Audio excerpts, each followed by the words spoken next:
I was wrestling down there in Louisville the other night. This fella come up to me after the matches. He goes, Jebediah, what was it like growing up in Hawk Holler? And it reminded me of a story. It's one time I went and spent my uncle. Well, on the first day I come up to him, he's got his head down. I said, what's troubling you, Uncle? He goes, well, my rooster's passed and I got to replace him, so you and me will go up to auction tomorrow. I said, I go to auction with you, Uncle. So next morning we go down to auction. Of course, Uncle ain't got a lot of money. And all these roosters going high dollar. After the auction, he ain't got no rooster. He's sitting out there in the parking lot pondering. Well, this truck next to us got this cage covered up in the back. This feller goes getting his truck. He goes, hey, fella, what you got in the cage there? He said, oh, that's the orneriest rooster in the state of Kentucky. He goes, I'm looking for a rooster. He said, what you want for him? He said, man, you don't want this feller. He's ornery. He said, I got to have me a rooster. Fella goes, I tell you what I'll do.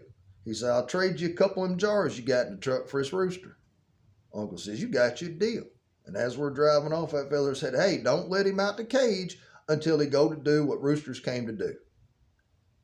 Well, we got back to the farm, and the first thing my uncle did was open up that cage.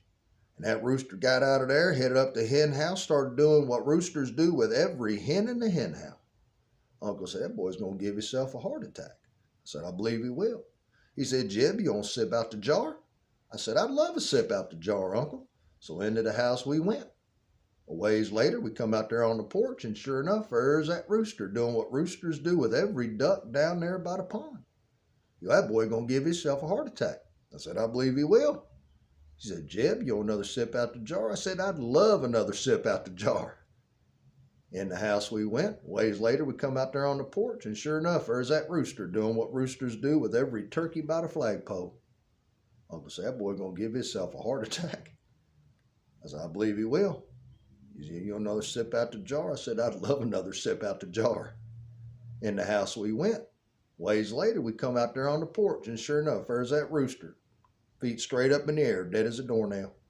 Well, didn't my uncle walk right over there to him, look down at him, and say, feller, I knew you was going to give yourself a heart attack. And didn't that rooster look right up at him and go, shh, buzzards.